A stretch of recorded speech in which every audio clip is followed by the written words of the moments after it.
Alam mo, may mas masahol sa faulty wiring. Ano yun? Faulty thinking. Alam, totoo po ba yung God will provide? At totoo po ba yung God is our real source? Totoo ba yung God will supply all of my needs? Ay, hindi na ako mag-iipon. Total, God will supply. Hindi na ako mag-iipon, hindi na ako magbabayad ng utang kasi I trust God. See, that's just only one half of the thing, of the picture. Kailangan din natin ang Proverbs 4:7. Ang sabi po rito, Proverbs 4:7 says, getting wisdom is the most important thing you can do. Whatever else you get insight. Ano po yung kailangan natin? It is not only faith, it is not only trust in God, although those things are very good, we need wisdom. We need financial literacy. We need not only financial prosperity, but we need how to manage our finances. Amen po ba? Maybe this morning, yun ang kailangan natin. Even yung mga tao kaya nakabaon-baon sa utang, maaaring meron dito na scam. And I've heard a lot, no? I've heard a lot of people kaya nakabaon-baon, na-scam sila. So, be careful about the Bible says, get rich quick schemes. If it's too good to be true, then it's not. Kaya mag-ingat tayo.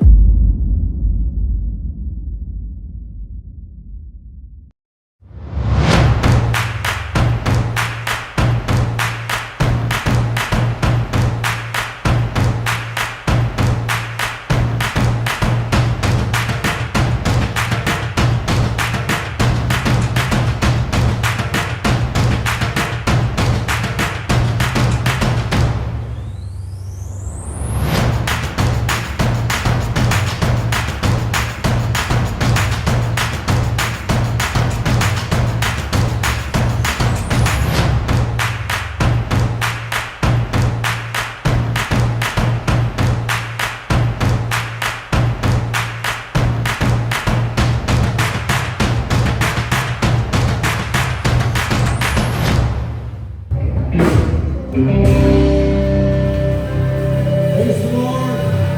Somebody praise the Lord! Good morning po sa inyo lahat. Tayo po lahat ay tumayo. Sabihin mo nga sa kanya mo, good morning. Good morning. Kaya naman, pwede mong iyakan pa ang iyong katabi. Kaya naman. Hallelujah. Isang pinagpalang umaga po sa bawat isa sa atin. And sino pong naniwala siya po yung pinagpala? Amen. The fact that you are here, you're blessed. Hallelujah. Purihin po ang aming Panginoon. Sabi po ng kanyang salita, it is always good. Sabihin natin, it is always good.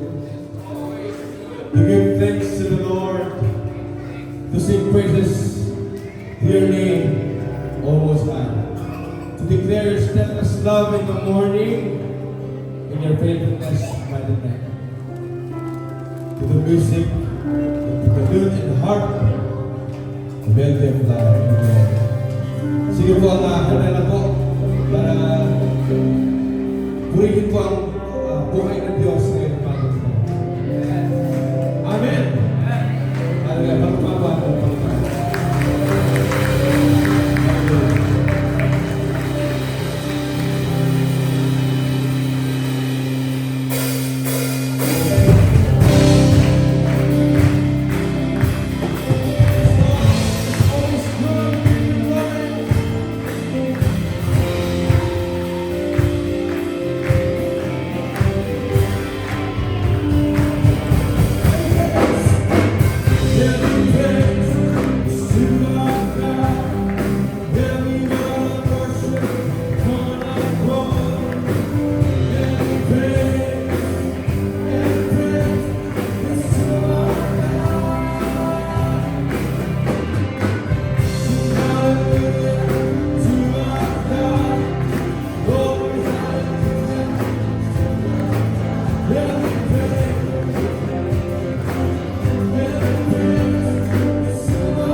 Hindi ko maunawaan iyong dahilan bakit ako'y hindi ko kinalabanan. Di ko kayang isipin, hindi ko kayang sakapin ang pag-ibig mo, Jesus, ngayon ay sa akin.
ko, pinili niya yung magandang parte.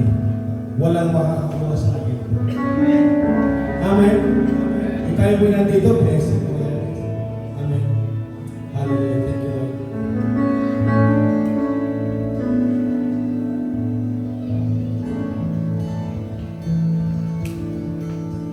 Walang mahirap sa'yo. Walang mahirap sa'yo. Ikaw makapangyarihan. Walang kaya mo natin. Sabayin mo kami. Saba.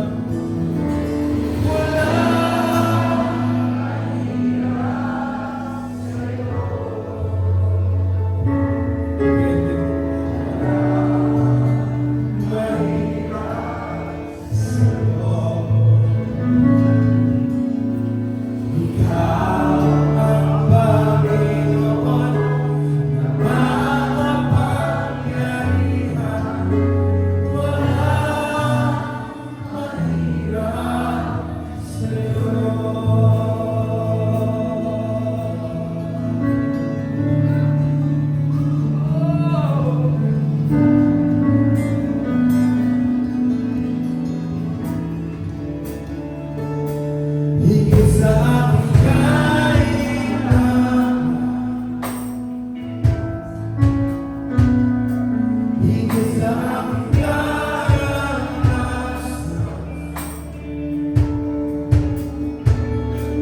higit sa aking isip. Let's take a rise. Higit sa aking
higit sa aking kailangan, higit sa aking karanasan, higit sa aking isip, ay kaya mong gawin. Bawat araw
sa Diyos? Sino na kung napatunayan yun? Walang mahirap sa Diyos.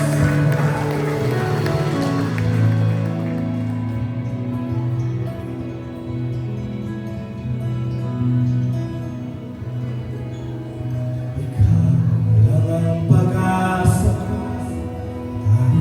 Ikaw ang buhay ko, Jesus. Kahit ako'y nangangamba, basta ikaw ay kasama, panalo na.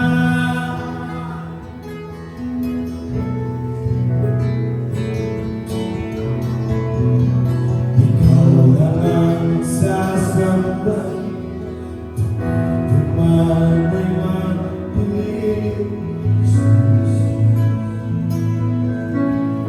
Kahit may suliranin man, ang lagi ko aawitan, ikaw lamang. Kahit kailan,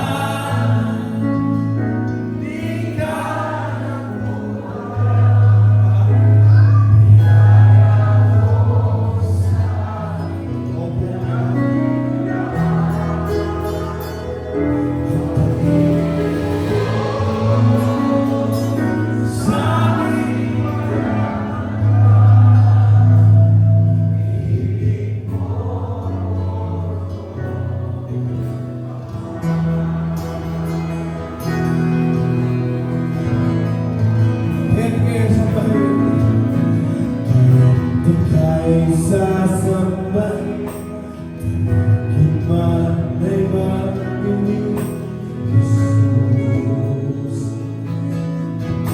Kahit may suliranin man, ikaw aawitan, ikaw lamang. Kahit kailan,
gawin mo lang ang panalangin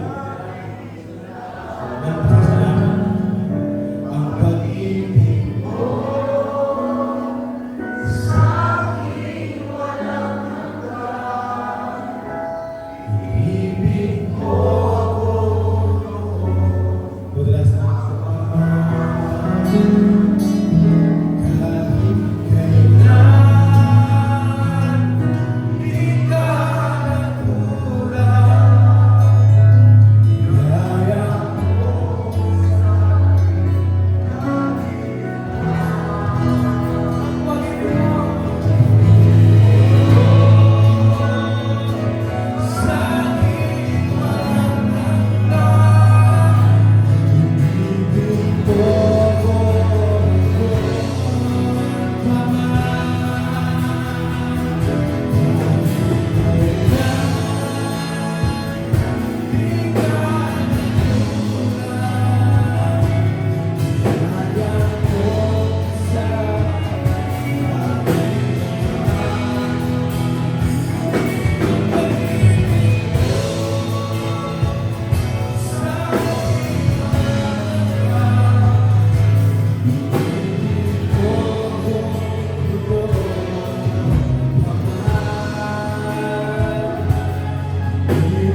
Di nagbabago noon, ngayon, panghabang buhay. Karapat dapat ka, Panginoon. You're worthy of all our praise, Panginoon, sa oras na to. At sa araw-araw, sa oras-oras na aming buhay, Panginoon. Salamat po at hindi niyo po kami pinabayaan sa nagdaang linggo, Panginoon. Marami po kami pinagdaanan, Panginoon, sa aming buhay, sa aming trabaho, sa aming negosyo, Panginoon. Salamat po sa pag-ingat niyo sa amin sa araw-araw, Panginoon. At pinili niyo po kami na makasama, Panginoon. At Panginoon, sa oras po na ito, Panginoon, wala po kami ibang hiling, kundi makasama kayo, Panginoon, ang presensya niyo na manatili sa aming buhay. Panginoon, salamat po sa lahat ng biyaya na ibinigay niyo po sa amin kahit hindi po kami karapat-dapat dito, Panginoon. Tunay kang dakila, Panginoon, dahil wala pong mahirap sa inyo, Panginoon. Kaya, tinataas po namin ang aming tiwalang pananampalataya sa inyo, Panginoon. Patawarin niyo po kami sa aming mga kasalanan. At ingatan niyo po kami, Panginoon, sa aming buhay. And right now, Lord, ready niyo po yung aming puso at isip sa aming mensahe maririnig mula sa inyo, Panginoon. I-bless niyo po yung speaker namin, Lord, yung pastor namin, Lord. Bigyan niyo po siya ng karunungan, ng kalakasan, Lord, ang maihatid ang inyong salita sa oras ito. Right now, Lord, salamat po sa bawat isa na hinayaan niyo, Lord, na makapunta dito, Lord, upang marinig ang inyong salita, Panginoon. Kailangan ka po namin, Lord, sa aming buhay. Wala na po iba pa. Lahat po ng papuri, tinataas po namin sa matamis na pangalan ng inyong anak na si Jesus. Amen.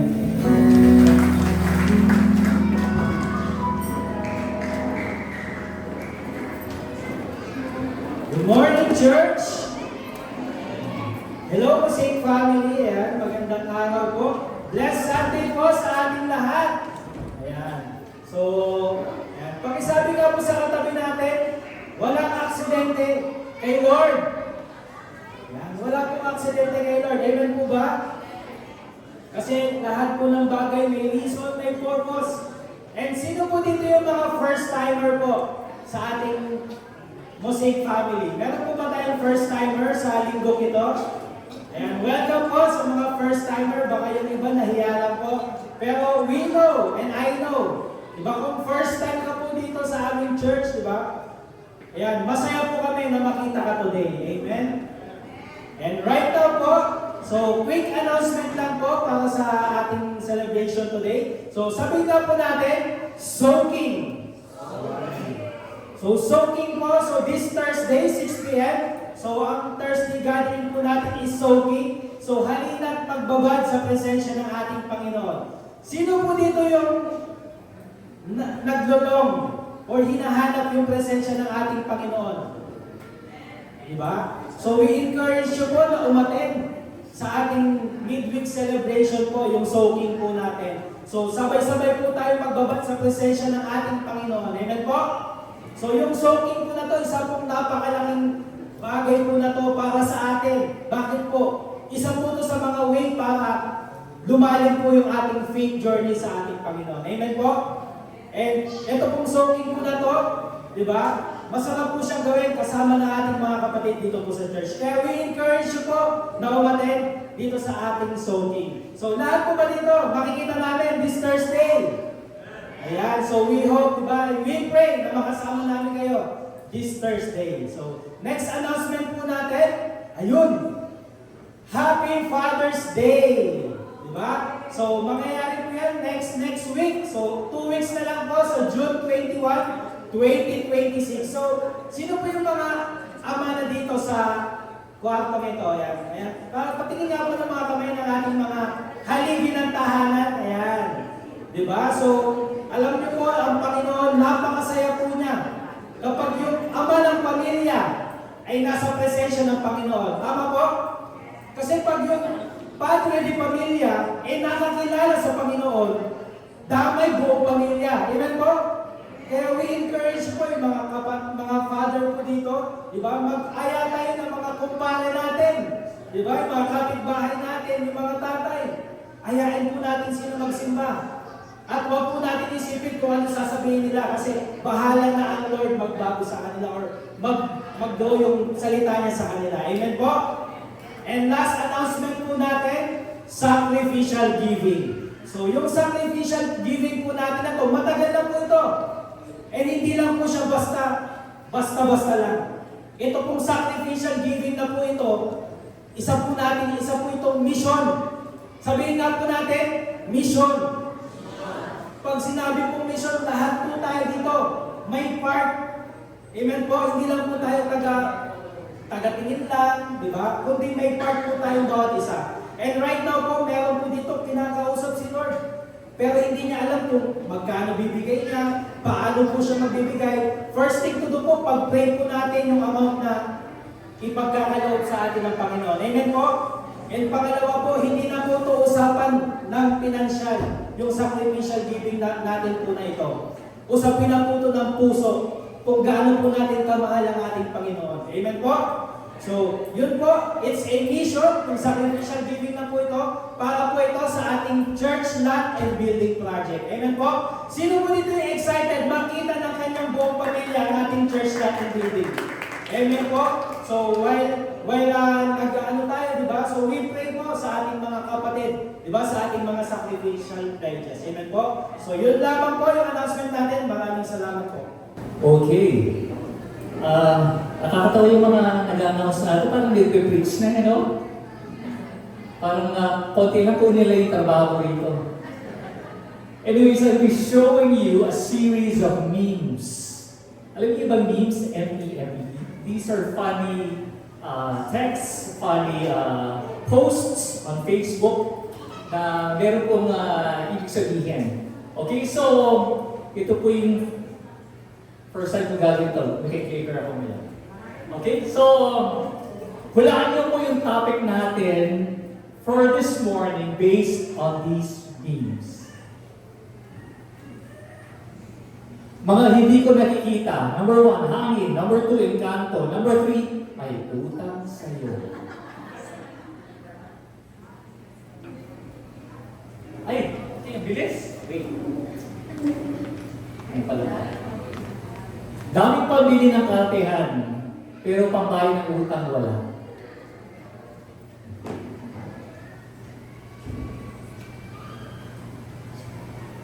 Grabe sa yabang, bayad ka muna ng utang. May kilala po ba kayo ganyan?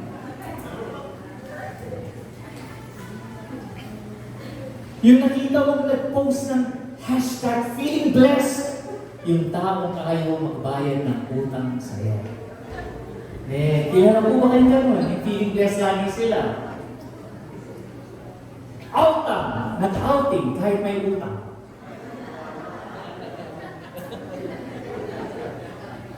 Kung ayaw mo na sinisingil ka, sabi ni Jody, huwag kang mangutang. Kapagod naman ni Neil. Meron na po bang napapagod naman ni Neil dito?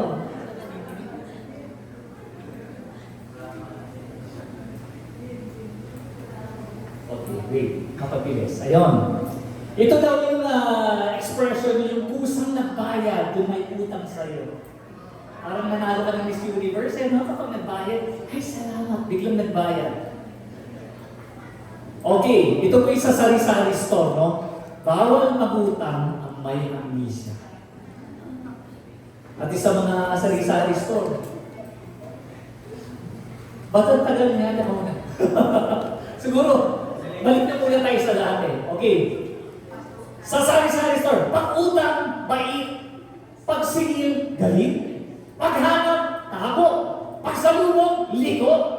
Kaya walang utang.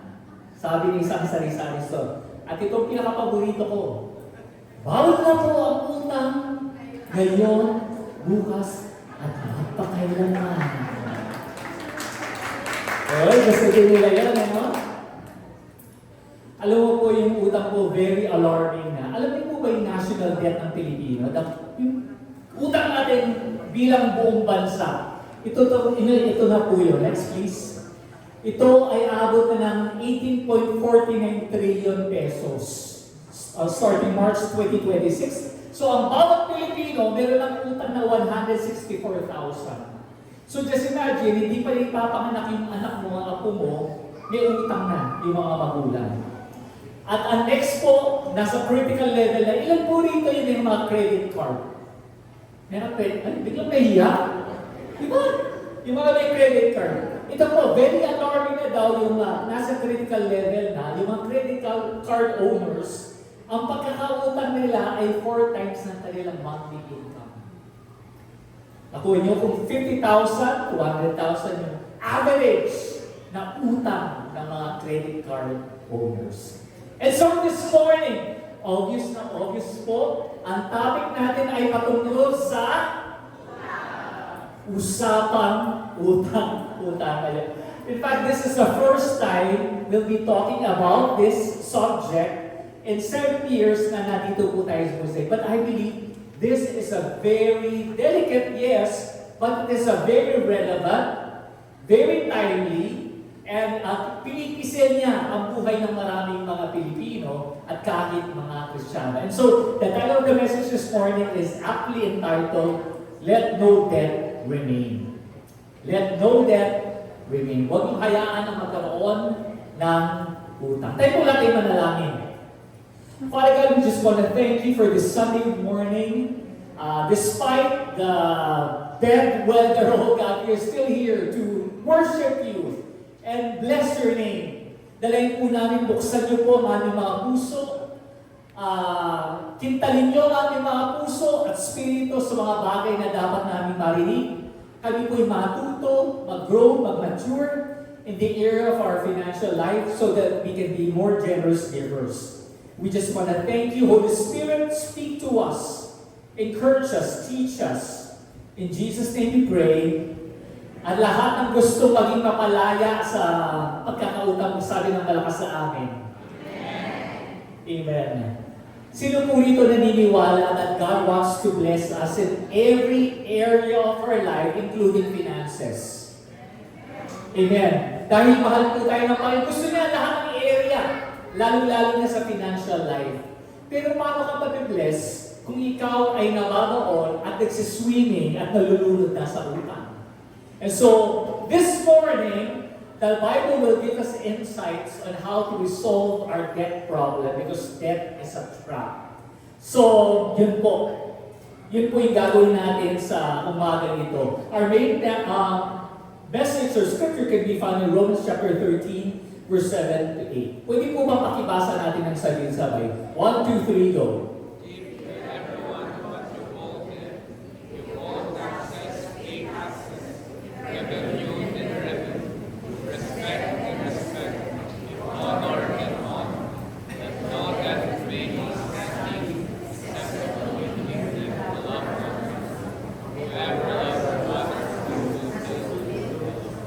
Okay, thank you very much. Sabi sa verse 7, give to everyone what you owe them. Ibalik niyo, ibigay niyo ang anumang mga pagkakautang natin sa bawat isa sa atin. And so, what do you owe people? Do you owe them money? Ang sabi ng Bible, ibalik natin kung meron tayong pagkakautang in terms of money. Do you owe them revenue? Do you owe the government revenue and taxes? We give what we owe. Render to Caesar what is to Caesar and render to God what is to God. Ang sabi ni Jesus. So, isa sa mga natin, hindi po tayo tax evader bilang mga Kristiyano. Kahit po yung feeling natin yung gobyerno, alam na natin, maraming korupsyon na nangyayari. We still have to do ang gawain natin bilang mga Kristiyano. So for some of you, ang kailangan bigay respeto. Amen. Lalo-lalo ng mga husbands. Ang love language po din, respeto. Yung iba naman, honor. No? We should honor our leaders. We should honor our parents, even if they're difficult parents. So what do you owe them? Kanina po, while after the first celebration, nakausap ko po yung isang nating miyembro who is law student. Ang pangalan po niya ay Wally. Tapos sabi niya, Pastor, sakto-sakto yung sinabi mong give to everyone what you owe. Ayon sa pag-aaral natin, ang konstitusyon ng Pilipinas ay talagang yan ang basihan sa Bible. Sabi niya, give to everyone, and naalala ko pa yung Article 19 daw. So, yun sabi niya. And so sabi ko, alam mo why, you know why? Saan ba nang galing ating Constitution? Ang Philippine Constitution galing sa American Constitution. Ang American Constitution galing sa British Constitution. At ang British Constitution, saan ang gagaling? Anong basehan niya? Sa Judeo-Christian law. Galing sa Bible. Amen? Kaya ang nais ng Bible, mapasaayos ang buhay ng isang lipunan ng buhay natin. Sino po rito nais nilang maisaayos ang kanilang buhay? Amen. Abay po tayo sa mga prinsipyo ng Bible. So, give to everyone what you owe them. Let no debt remain outstanding. Dito po galing ang title natin, except the continuing debt to love one another. Okay, the top 5 reasons why Filipinos get into the debt trap. Number 1, low income and high living expenses. Do you agree? Mababa yung sahod, ang laki ng expenses. So ano po yung solusyon dito? Increase natin yung expenses natin, babaan natin yung expenditures natin monthly. I'll be talking about that in a while. Number 2, medical emergencies. Ilan dito na susugod bigla sa hospital, and because of that, nagkakabaon-baon sa utang because of hospital bills. Mahirap magkasakit sa Pilipinas kasi magiging mahirap ka. Amen? Kahit yung ipon mo. And so, ang sikreto dyan, either get a health insurance or keep a healthy lifestyle. Amen? Lalo-lalo number 1 sa ng Pilipino ay sa puso. Kaya, tingnan niyo nga po yung katabi natin kung healthy siya. Yan. Ako. Diba? Siguro sabihin mo, kailangan mo nang mag-diet. Diba? Yung extra rice, sino mahilig sa extra rice, sino mahilig sa buffet dyan. Diba? So, you need to do something practical. So, that's one antidote. Number 3, education and tuition fees. Sino po mga magulang dito napapaaray kapag malapit na ang pasukan? Diba? Bilang nag-aray, yung chorus pa. So, ano ang antidote yan? Learn to save. Alam mo na palatik na yung tuition fee. So, kailangan mag-ipon. So, hindi lang dapat, sabi nga ni Chinkitan, ang tunay na milyonaryo ay iponaryo. So, marunong tayong mag-ipon. Tingnan niyo yung katabi niyo kung iponaryo yan. Mukhang hindi iponaryo, no? Talagang gastarulya pastor, gastarulya. Diba? Number 4, ba't nagkakautang? Lack of emergency savings. Walang emergency fund. And so, since this is a very practical teaching, alam mo kung ilang months dapat meron tayong emergency fund? Ilang months? 3 to 6 months of living monthly expenses mo. So, kunyari, ang monthly expenses, so kunyari, 30,000 times 3 yan or times 6. Ang tanong, meron na ba tayong emergency fund? Siguro, it's about time, upon hearing this message, mag-ipon-ipon na tayo. Sabi mo sa kanila, mag-ipon-ipon na tayo. Amen? It makes sense, di ba? Kapag emergency, hindi ko lang kung saan nahuhugot. And number 5 is impulse spending and easy credit. Nagkakautang-utang kasi sa mga luho, impulse buyer, di ba? So, yung mga nandyan, sabihin mo lang, sometimes our real problem is not actually financial problem, but a behavioral problem. Bad financial habits. Kulang ng self-control, kulang ng disiplina, at impulsive tayo sa mga bagay-bagay. Lalo-lalo na kung may credit card ka. Okay, alam mo po, nasunugan po si Maestro yung likod nila. Buti naman, ang sabi nga ni Maestro, nagbiro siya kagabi sa group chat namin. Pastor, nasunugan po kami. Pero ano po kung amoy asok po kung bukas sa celebration, sabi niya, hindi po ako nanggaling ng impyerno, sabi niya. Inamoy ko muna kanina, hindi naman siya amoy daing.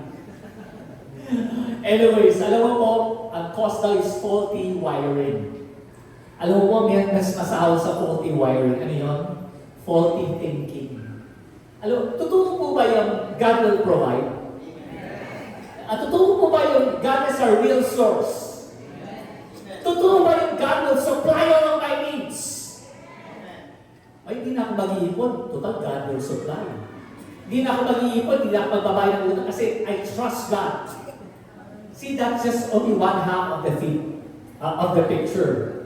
Kailangan din natin ang Proverbs 4:7. Ang sabi po rito, Proverbs 4:7 says, getting wisdom is the most important thing you can do. Whatever else you get insight. Ano po yung kailangan natin? It is not only faith, it is not only trust in God, although those things are very good, we need wisdom. We need financial literacy. We need not only financial prosperity, but we need how to manage our finances. Amen po ba? Maybe this morning, yun ang kailangan natin. Even yung mga tao kaya nagkabaon sa utang, maaaring meron dito na scam. And I've heard a lot, no? I've heard a lot of people kaya nagkabaon na scam sila. So, be careful about the Bible says, get rich quick schemes. If it's too good to be true, then it's not. Kaya mag-ingat tayo. Yan po yung wisdom ng Bible. Another wisdom is Proverbs 22:26. Pakibasa po, 1, 2, 3, go.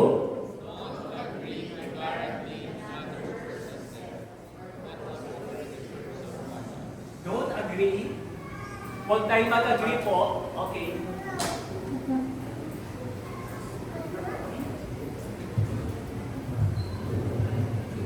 Huwag tayong mag-agree na magbayad sa maging co-maker. Meron po ba kayong kaibigan na gusto kayo mag-sign up co-guarantor o co-maker? Ang sabi ng Bible, huwag kang papayag. Kasi kapag hindi nakabayad yan, ikaw ang magbabayad. Nasa Bible pa yan, no? So, don't agree. In fact, meron na po tayo dyan na naka-experience niya, no? Itago na lang natin sa pangalang Pastora Lilian. Nag-co-guarantor po siya ng isang kaibigan. Nag-sign up, biglang namatay. So, she had to pay the whole debt. Masakit po ba? Ikaw ang magbabayad doon? Lalo kung malaki-malaki na. So, look at the wisdom of the Bible. Don't be a co-guarantor. Don't be a co-maker. Sabi ng Proverbs 22:7, the rich rules over the poor, and the borrower is the slave of the lender. Why do you need to be debt-free? Because being debt-free, being in debt, makes you a slave to someone. In fact, bakit tayo gusto maging financially free? Why do you want to be financially free? We want to be financially free kasi isa sa mga kailangan natin ng peace of mind. Amen po ba? Kapag may utang ka ba, nakakatulog ka ba ng mahimbing? Oo, yung iba, kumakapal na. Di ba? Yung talagang walang konsensya. Palalangin natin, tubukan ng konsensya naman. Alam ba, dami ng utang, tapos nakakatulog ng mahimbing, umiinik pa. Tapos kumakain sa restaurant, tapos yun na. Lumalabas, hashtag feeling blessed, hashtag nasa restaurant, nagka-travel, yun yung mga makakapal. Diba? Nakuha niyo yun? So napakahalaga na peace of mind. Ang tunay na tao na konsensya, hindi ka makakatulog, hindi mo nababayaran yan. Kasi obligasyon yan. Sabi ng Bible, give to everyone what you owe. And so you become a slave. Totoo na to. Ayan, okay. Meron po isang wealth coach, financial management coach by the name of Chin Kitan. Actually, naging pastor ito eh. I don't know if he's still a pastor now, but he has been a wealth coach. In fact, grabe 2 million na yung followers niya. But there came a time, yun yung one of the ironies of life, no? Kahit wealth coach ka, napunta siya na nabaon siya sa utang, he had to pay 2 million pesos in debt. And so, here is, in fact, he has a book. Ang title ng book niya, Till Death Do Us Part. Ang cute ng pangalan, no? A play on words. Instead of the marriage vow na till death do us part, till death do us part utang. Anyways, here is a video on how he was able to pay his 2 million debt. Let's all watch this. And personal victories also. Baka makarelate po kayo. So, paano po nagkautang ng almost 2 million pesos? I can still remember nung year 2005 when my wife gave birth to our third and youngest child. Nagkaroon siya ng severe head migraine and we went back to the hospital. Nagpa-check up ulit siya. Binigyan na siya ng strong medication. Despite of that, ang nangyari po tuloy-tuloy pa rin ang headache niya. And the doctors then recommended an MRI session. During the MRI session, nagkaroon po ng emergency. Sumisigaw na yung nurse ng code blue. Code blue. If you are a nurse, you're watching this, pakitype na lang sa comment section ano ibig sabihin ng code blue for the sake of the people who are not familiar with code blue. Ibig sabihin po, basta emergency. So, nung nilabas na yung misis ko, nagsi-seizure na siya. Nung nag-seizure on the 3rd, na-comatose siya for 7 days. To cut the long story short, we stayed in the hospital for 21 days. We had 10 doctors, 3 neurosurgeon, 1 heart specialist. And the doctors cannot even diagnose what happened to my wife. So, to cut the long story short, yun na, my hospital bills piled up. And I thought that I'm going to lose my wife, but praise be to God, she was able to fully recover on day 21. But when the billing statement came in, okay, talagang nagkaroon ako ng bill shock and my wallet was rushed to the ICU. Ako naman, it's my turn. So I was forced to borrow millions of peso kasi alam niyo naman, pag hindi mo nilabas ang pasyente, tuloy-tuloy ang billing statement. So, anong ginawa ko po para makalabas po ako sa utang? Okay, but before na kukwento ko sa anong ginawa ko at personal journey ko, that's number 1 mistake that I hope that all of you will avoid. Okay, learn from my mistake. I did not have a health insurance. So, nakakatipid nga ako ng mga siguro 20 to 30,000 a year pero ano naman na naging impact niyan? I lost millions. Kaya, if you want to avoid my mistake, you understand what I mean. Kailangan talaga protect your family. That's number 1. So right now, paano ko ba nabayaran ng utang ko? Let me share to you my personal journey. Number 1, nagkaroon ako ng mindset shift. Sinasabi ko talaga, I need to prepare more. Prevention is better than cure. That's number 1. Kaya nga that really changed my entire perspective and my world. Kaya nga, it's been so many years, 15 years, every year may health insurance na ako. That's number 1.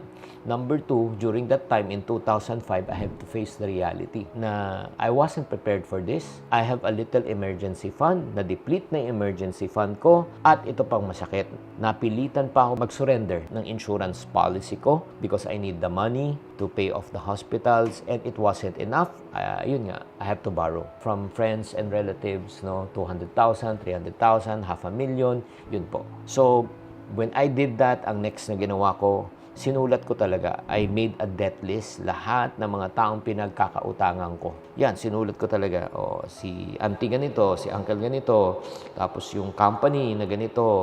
Sinulat ko lahat. After I created my debt list, ito po ang ginawa ko. Paano ako nakabayad? I prioritize my debt payment. Inuna ko na talaga. At saka, nung inuna ko, meron ba akong ganun kalaking pera na babayaran ko? No. Kunyari sa 500,000, ang kaya ko lang bayaran is 5,000 pesos every single month. Hinahati ko yung allocation ko sa 5 o 7 taong pinagkakautangan ko.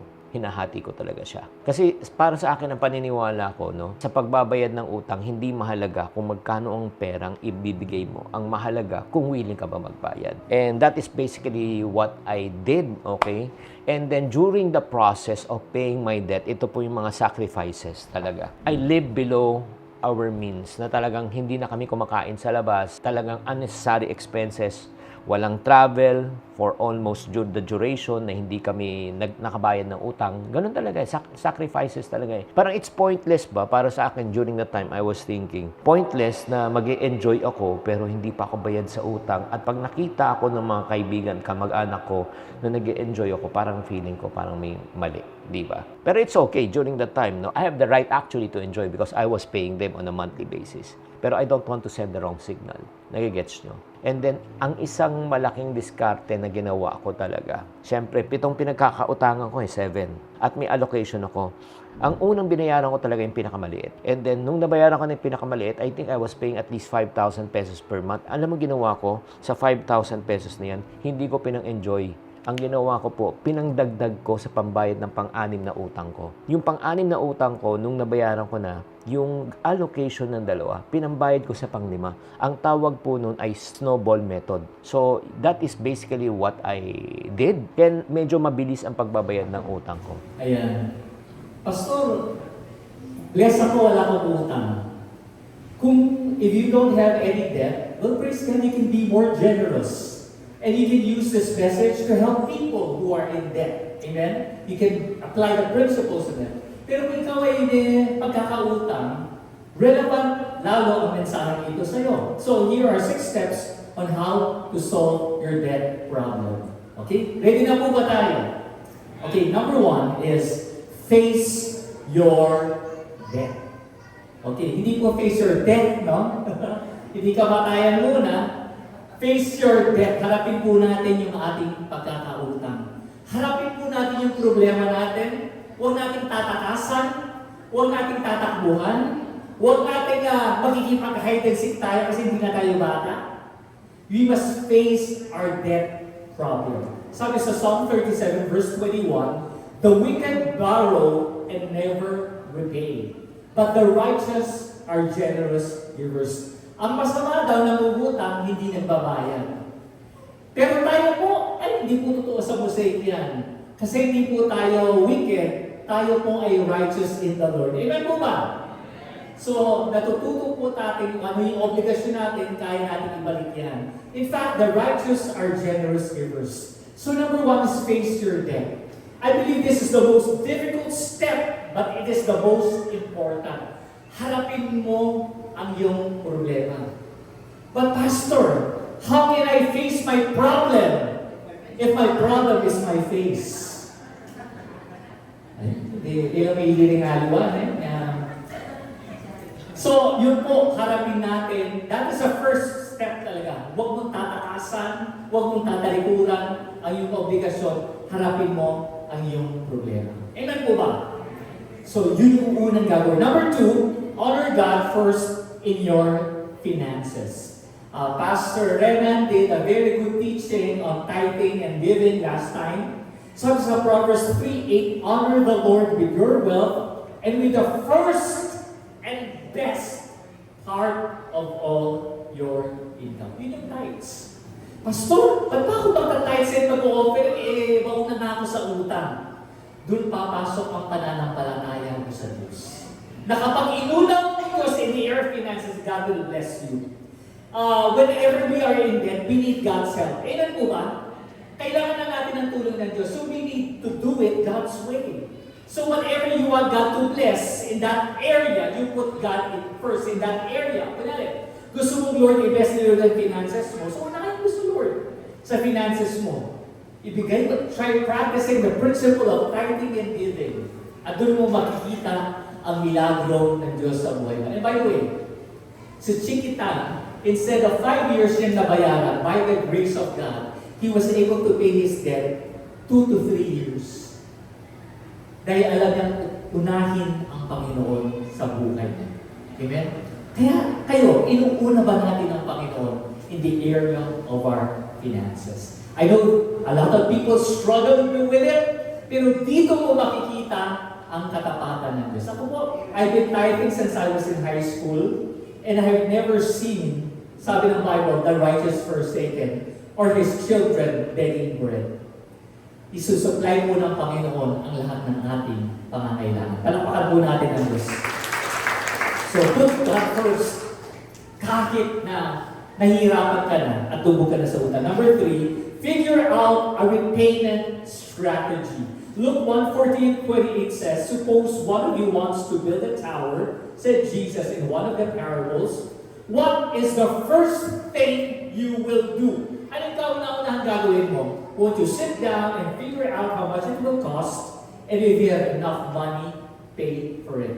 So the first thing, you need to sit down, figure out, paano ko aatakihin ang malaking problema na ito? Paano ko matcha-chop-chop? What is the best way to eat an elephant? One bite at a time. So, di ba, atakihin mo yan. So you need to have a strategy. Now that you're willing to pay and you made a resolve na mabayaran ang pagkakautang mo, you need to sit down, ask the wisdom of the Lord, evaluate your financial situation, ilista mo yung mga utang, kasama ng mga interes. Lord, mag-pray ka, Lord! Bigyan mo ko ng strategy na paano magbayad ng utang na ito. So, the number one thing you need to do is you need to learn how to budget. Sabihin natin budget. And what is budgeting? Budgeting is the foundation of personal finance. So, napakalaga, what is a budget? It is telling your money where it should go. But a lot of us are just wondering, where did my money go? Nagtataka na lang tayo, saan maputi? Pero pala ko, 2,000 pala ako yun. Hindi ka kasi marunong makik-budget. Once you budget, ito hindi ko na-share sa first celebration. You can do the envelope method. Yung envelope method, kunyari, una, siyempre, ang tithes mo na offering kay Lord, one envelope yan. Number 2, envelope, tuition fee ng mga anak. Number 3, envelope, kuryente, utilities. Nakuha natin, ibukod mo lahat sila. May kapupunan, you need to budget your finances. You need to track down and set limits and stick to it. Okay, another way, another strategy on how to pay and repay our utang is what we call the snowball and the avalanche method. Ano yung snowball? Unahin mo yung pinakamaliit mong utang. Kaya may 5 kang utang, may 5,000, 10,000, 20,000, 40,000, 50,000. Unahin mo daw yung pinakamaliit, yung 5,000. Bakit? Kasi once you're able to pay, nagkakaroon ka lang ng psychological momentum. Uy, nabayaran ko na, yung 5,000, 4 na lang. And so yung pinambabayad mo dun sa una, idahalag mo sa second na maliit, pangalawa, hanggang mabayaran mo ang iyong utang. Snowball effect. So yung pinakamaliit. Yung avalanche method naman, unahin mong bayaran yung may pinakamataas na interest. So yun yung unahin mo. Pastor, ano mas effective? Snowball ba o avalanche? Ano po sagot ninyo? Depende sa iyong sitwasyon. Kung masyado ka sa interest na mag-avalanche ka, pero kung halos pantay-pantay lang yung interest niya, mag-snowball ka. Amen ba? So that's one. Another thing is to invest in your 13th-month pay. Kapag na-receive niyo yung 13th-month pay at bonus ninyo, anong unang ginagawa niyo? Yung iba nasa SM na. Diba? Yung iba nasa Apple Store na. Yung iba nasa parlor na. Yung iba nasa na. Diba? Nagka-travel na. Nasa Hong Kong na. Nasa Singapore na. So, kapag may utang ka, ano yung gagawin mo? Pagbayad mo ng utang. Amen ba? Amen. So, I believe ang topic na ito, it requires a lifestyle adjustment. Pero once you do it, mapapalaya ka sa sakit ng ulo at magkakaroon ka ng peace of mind. Ayan po ba? So, ang panalangin natin, Lord, papalaya ako sa mga pagkakautang ko. Pangalawa, build an emergency fund. Kung nabayaran na yung mga utang mo. Third, get an insurance plan. And fourth, build your dreams. Hindi ka bibili ng BYD. No, alam ko yung meaning ng BYD is build your dreams. Hindi ito yung ibig sabihin nito. Kung may plano ka sa buhay, may pangarap ka, doon i-invest, whether it's a business or something. So, figure out a strategy on how to pay your debt. And number 4, negotiate with creditors. Kausapin mo yung mga pinagkakautangan mo. Negotiate if they could lessen the interest. Negotiate kung pwede ba iutik-utik ko yung utang ko sa inyo. Alam mo, kapag ang tao willing magbayad, kahit yung pautik-utik na papayag na yan. Amen ba? Basta babayaran lang. Maging mababait naman yung mga creditors eh.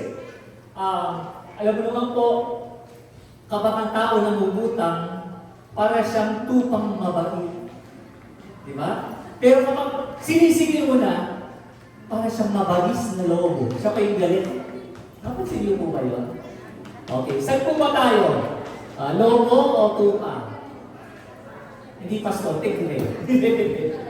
Okay, so yun, no? Negotiate with creditors. Nakakatawa po, one time, ewan ko kung napanood niyo dito sa KMJS, here it is. There was a woman in the Philippines who went viral for faking her death, even sending her photo to a void payment. Para maiwasan ang kanyang utang, pinost niya na patay na siya sa Facebook. Grabe, no? Grabe yung creativity niya para umiwas sa kanyang utang. Sana maging creative tayo sa pagbabayad ng utang, hindi sa pag-iwas sa utang. Di ba grabe? Nandun ka na sa level na ina-announce mo na sa buong mundo na patay ka na para makaiwas sa utang. So, negotiate. Be humble enough. No? Harapin po yung mga problema mo and God will help us. Number 5 is stop adding new debt. Alam po, ang mga topic na yun, these are excerpts sa ating equipping, financial management. And since hindi na lang makakatin, so we decided to share that to you. So, marami ba tao, utang, pagtapan ng kabilang utang. May kilala ba po ba kayong ganyan? Utang, pagtapan ng utang, ang utang na ito, pagtapan ng utang. Nako, kaya yun. Nagbabalon yung mga utang natin ng mga internet. Minsan nalito ka na, kanino ba ka nagkautang? Sa sobrang dami na. So, stop adding new debt. Amen. Sabihin mo sa katabi mo, tama na. Sobra na. Di ba? Mag-well ka na. Tama na yung pagkakautang. Amen? Mawawalan ka ng peace of mind. So, this is a strategy because God wants us to set us free and enjoy life to the fullest. Meron pong isang quote ang sabi dito. Ito po maganda ito. Kapag umutang ka, magbayad ka kasi hindi lang pera ang hinihiram mo, kundi patitiwala ng inutangan. Agree po? Kapag nanghiram ka, hindi lang pera, tiwala ng tao. And we all know that relationships are based on trust. At huwag masiraan ang tiwala ng tao sa iyo. Amen ba? So hindi lang pera yan, tiwala. It's a tiwala thing. At ayaw ko yung creditor mo, ipanalangin ka ng ganito. May kakaiba panalangin dito. Sabi rito, next please. Lord, gulatin mo yung may mga utang na hindi marunong magbayad. Kuhanin mo na sila. Alam mo yon, yung hindi ka madala sa kulang, kasi kapal-kapal ang balat mo. Kaya, Lord, sige, ibang way naman, ibang methodology. Panalangin, kunin mo na si Lord. Diba? So, yun, stop adding new debt. And number 6, I will be focusing on this in a while, a bit. Ito po yun, how to pay our debt is to augment income and mitigate expenses. Augment means to increase, and mitigate means to decrease or lessen. So, word for today, augment and mitigate. So, dapat dagdagan natin yung income natin at bawasan yung expenses natin. Ecclesiastes 11:2 says, invest in 7 ventures, yes, in 8. You do not know what disaster may come upon the land. Kanina po, I was talking to Sister Nicole. Alam mo, Pastor, tama yung sinasabi ng Bible, na mag-invest daw sa maraming mga income-generating ways, streams. Kasi sabi niya, during the pandemic, alam mo, ang nagsalba sa amin yung water refilling station namin kasi ang business nila, naghahatid ng mga estudyante sa school. And so, walang pasukan nun. And so, wala kami income nun. Ang nagsalba sa amin yung water refilling. At ang sabi ni Warren Buffett, who is a business management expert, ang sabi niya, never depend on a single income. Tama, no? Pero kung nagdedepende ka lang sa trabaho mo, natagal ka sa trabaho, paano na? Nagdedepende ka sa isang business, yung business na yun, humina. Paano na? And so, ang sabi ni Warren Buffett, create multiple streams of income. And that comes from, grabe no? Nabasa pa ni Warren Buffett yung Bible, and he said, the average millionaire has 7 streams of income. Alam mo yung sabi ng Ecclesiastes sa kanina? Invest in 7, yes, in 8. Grabe. I don't know, Warren doesn't read the Bible, patignan mo yung wisdom, yung ancient wisdom ng Biblia, na napakalaga na meron kang maraming income-generating schemes na plano. Are you getting something this morning? Eko pala mga pakoking meron kong income. Isip kung ano ang income. And so one way to do that is through a side hustle. Sabihin natin side hustle. Ano yung side hustle? Okay, kapanahonan namin ni Doc Lori, hindi side hustle ng tawag. Sideline. Di ba? Sideline. Mantong ka sideline natin. Yan yung social na lang. Side hustle. Di ba yung mga ganyan na yun? Side hustle na yung tawag. So, isip ka. Ano ba yung mga pwedeng i-side hustle mo? Diba? Think, yun. That's one way. Ang sabi ko na, wow, I had a small business before, but I was doing side hustling on the side. Redundant, you know. I used to do corporate training. I was training as entrepreneurship. I was training on sales. At the same time, I was doing events hosting. At minsan, ayan, pinatulang ko na rin pagtuturo ng English sa mga Koreans, ESL, no? English as a second language. So, these are all side hustles. Alam mo yung pwede nyo yung side hustle. Marunong ka bang magtato ng kilay? Marunong ka bang manahi? Manahi ka ng relyenong bangus. Di ba? Ano yung side hustle niya? Meron ka small group dito by the name of Van. Ang ano niyan, ang side hustle niyan, nagbaboxing siya, nagtatrain siya ng boxing. At doon ko na-discover, mas marunong mag-boxing ng asawa niya, si Lady. Anyway, so, side hustle. Another thing is, ito yun, sell your clutter. Meron mga bagay-bagay sa bahay niyo that's just collecting dust. I-liquidate ninyo. Gawin yung cash yan. Pag-isip kayo, ano ba yung bagay hindi na kailangan? Ipinta niya para maging pera pambayad mo ng utang. Are you getting something? Okay. I brought here a prop. Okay. It is one of the plotters and it was given to us as a gift. Pero it's a wine rack. We don't drink wine in the house. So this could be a perfect example. It's iron rock, no? So bakal siya. So this could be a good way to sell your clutter. And so, ganito yung gagawin ko. Ibibigay ko sa isa sa mga small group ko. Siya na yung bahala magbenta, yung income sa kanya. So Terence, magaling magbenta si Terence. Halika na rito. Ayun, ibibigay ko na sa'yo. Ang challenge natin kay Terence, ibenta niya to. Diba? Ibenta niya to. Yung income sa'yo na.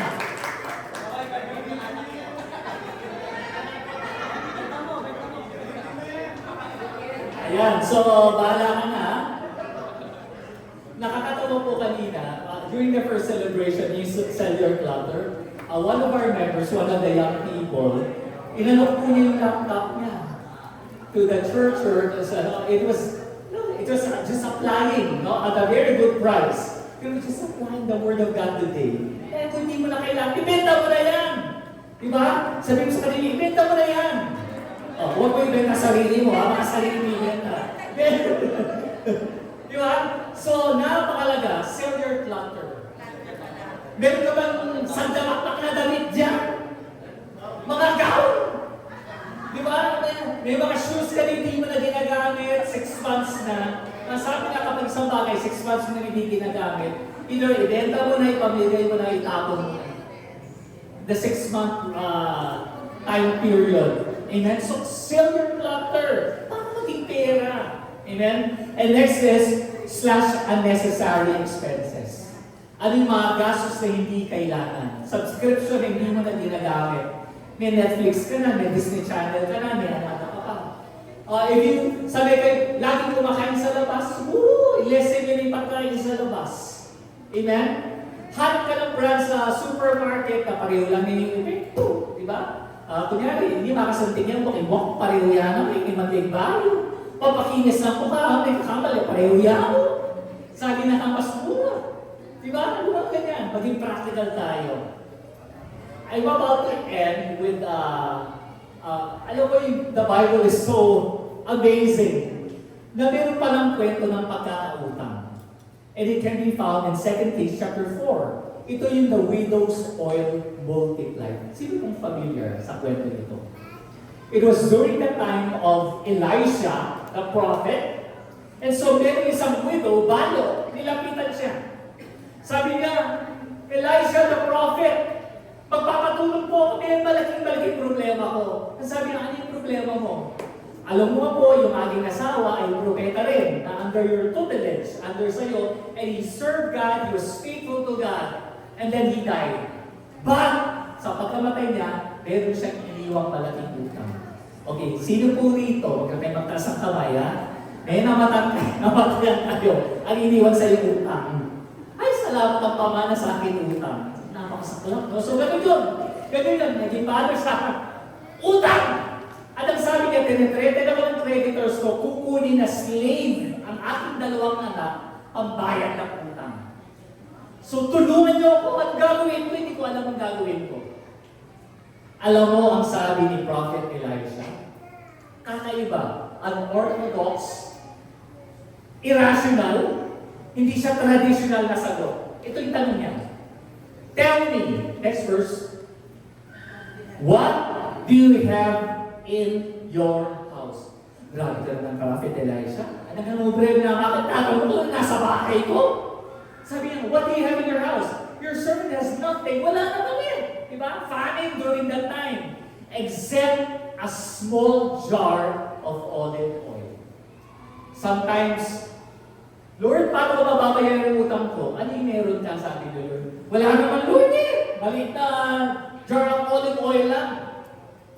Akala mo lang, minsan ang gagamitin ng Lord, yung hindi mo inaasahan. Yung maliit, kaya niyang i-multiply at palakihin. Hindi inaasahan what's inside your house. Meron ka palang talento, meron kang skill, meron kang business idea na yun ang gagamitin ng Lord para i-prosper ka. Kayo po ba'y naniniwala? What's in your house?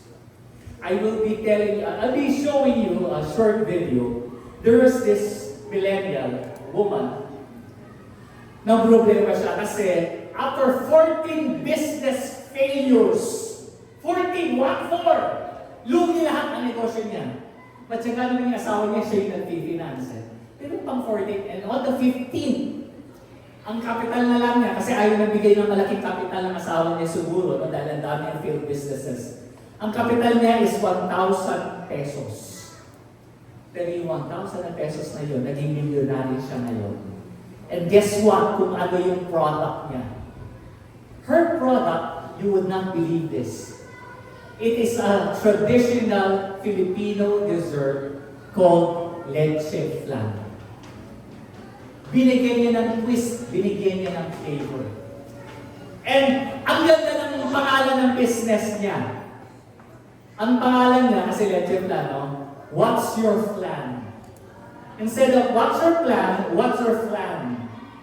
And so, when they started it with 1,000 pesos of capital, gayon po, alam niyo kung gano'n nakalaki? Pinag-franchise niya, ang mga franchisee niya, 900 franchisees. In 14 countries all over the world. Leche flan. What's in your house? Let's all watch this. Meet Chef Princess, the Leche Flan Queen. The woman who believes every dish tastes better with potatoes. Yes, even dessert. Hindi mahilig na ako sa patatas. She's always hungry. Always. No, really, always. Multiple business awardee, international pastry chef. Started with only 1,000 pesos capital and a dream. Failed 14 businesses her husband invested in. 14! But who's counting? Now she's one of the franchise leaders in the Philippines. In 2016, she founded the home-based franchise platform way before it was cool. Philippines. What's your plan? Today, 900 franchisees in 14 countries.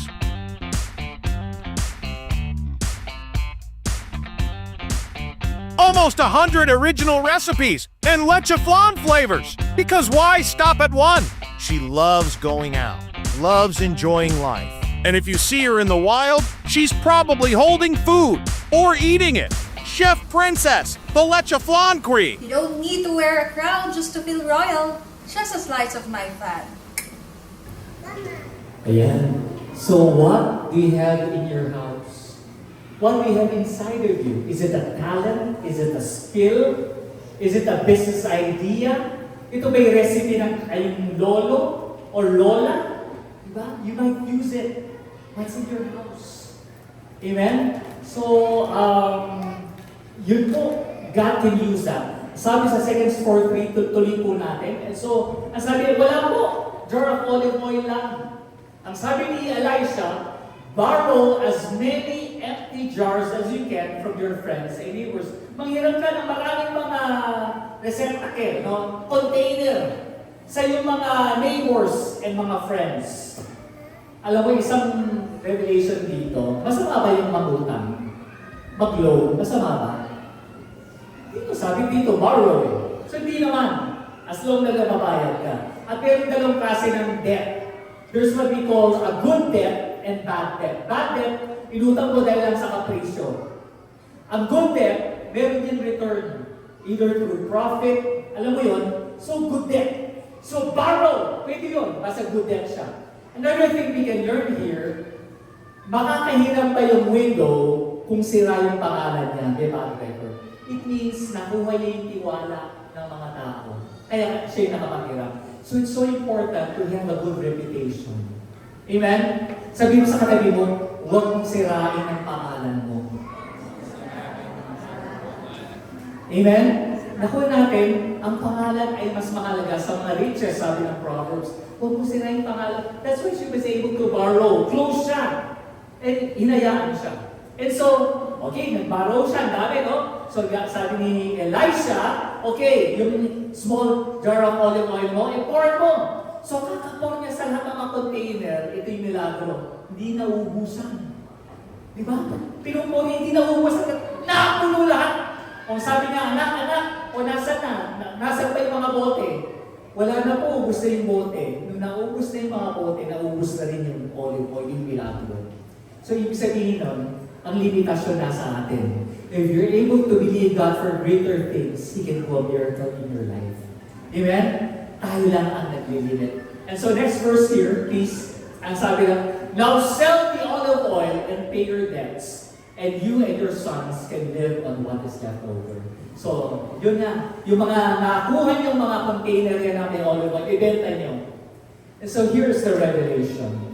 Maybe one way that we will be able to pay our debt is through selling. Sell something. In fact, the lifeblood of any business is sales. Kaya kapag kayo negosyante, dapat marunong ka sa sales and marketing. So you need to sell something. And what is that? Ask wisdom from God. Anong dapat iside hustle mo? Anong dapat ibenta mo? Nakakaiba, natatangkilikin ng mga tao. Baka yun yung pag-uusap ni Lord. Na, you need to sell something. Hindi mo kay Lord. Ano yun? And just like the woman, leche flan queen, di ba? Siya leche flan lang. Natinwist lang na ilang flavors. At it started out, ang unang flavor nila is matcha. Ano yung matcha nun eh? So alam mo yung trend. So nag-click. And so dinala na rin iba-ibang mga flavors. Okay. And so I'd like to end with this. Pastor, wala naman akong utang eh. Okay naman ako sa buhay. Pero alam nyo, tayong lahat merong pagkakautang. Ako po, merong utang. Kayo merong utang. In fact, if I were to put my name on a credit card, it is this. Alvin Talueco, makasarili, maruming, makasalanan. Kung meron tayong utang na hindi natin kayang bayaran, yun yung utang ng ating kasalanan sa Diyos. Na kailanman hindi natin kayang pwedeng bayaran. Pero ang Diyos po, mapagmahal. He figured out a repayment strategy. Alam mo po yung strategy ngayon? Yun po yung John 3:16. That for God so loved you. Amen? For God so loved Sel. For God so loved Eugene, Joseph. For God so loved Tom. That He gave His only Son. That whosoever believes in Him, bayad na yung utang ng pagkakasala natin. And we have eternal life in Jesus Christ. Palakpakan po natin ang Panginoon. Alam mo po, yung pagkakautang sa Pilipinas, it is not a criminal offense. Hindi ka makukulong. Civil offense lang siya.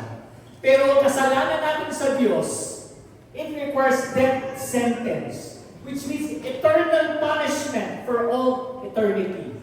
Pero yun po ay binayad ng Panginoon. Ang sabi sa Colossians chapter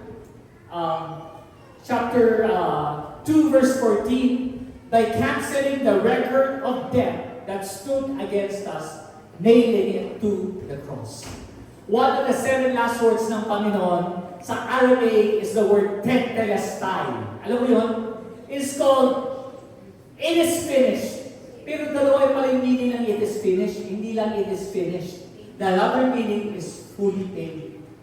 In Hebrew culture, whenever nakabayad ang utang isang tao, sabi niya, tetelestai, it is finished.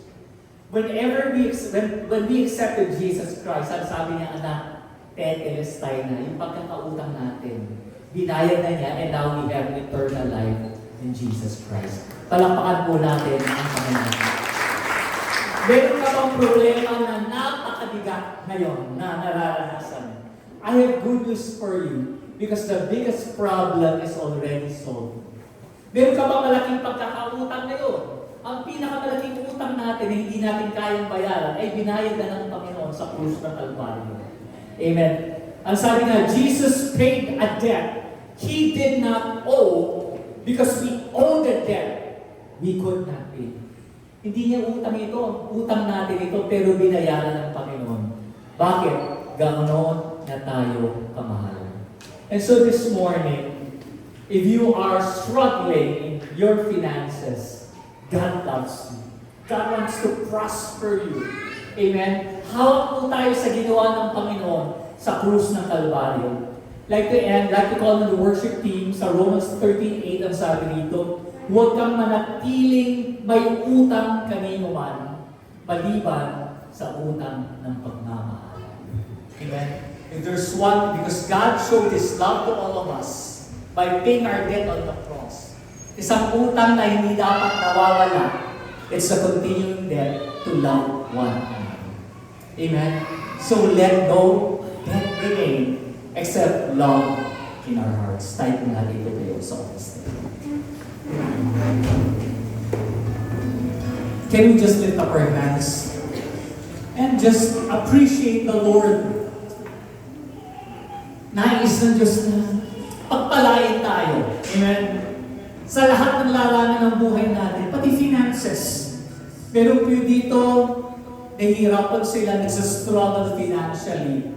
Nahihirapan yung pamilya nila, they want to enjoy life. Pero may utang ang pamilya, isang kanin, isang tuka. Nabuhay ka na masikip, nabuhay ka na salat, nabuhay ka na maraming kulang. God can turn things around as we put Him first and enjoy His joy. Can you sing one song? Kahit kailan di ka nagkulang, biyaya mo sa aking landaran, ang pag-ibig mo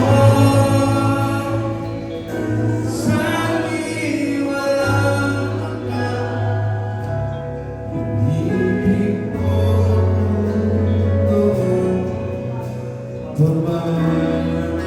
Hallelujah, hallelujah. Father God, lumalapit po kami sa iyo and we feel your heart, your love that wants to bless your children. And there's some people here who are struggling. Dalayan po natin this year would be a year of breakthrough in their lives, in their finances. Kung meron po mga pagkakautang, bigyan mo po ng wisdom paano ma-atake ang problema na ito. Because with you, all things are possible. If Chiki Tap was able to pay his 2 million debt, we have the same God. And Lord, the cross paid it all. Tutulungan niyo po kami, Panginoon, sa aming mga pakikibata, pinansyal, at mga problema. Until we see, O God, ang Diyos namin ay Diyos ng pagpapala, ay Diyos ng buhay. Salamat po, Panginoon, maranasan ng bawat pamilya yung kabutihan in the area of their financial life. Salamat po, we just put our trust, our hope, and our faith in you. And let no debt remain except the debt to continue to love one another. Because love fulfills the law of Jesus Christ. Salamat po, pinupuri namin kayo, dinadakila sa makapangyarihang pangalan ni Jesus. At lahat ng mga pinagpalang magsabi ng malakas na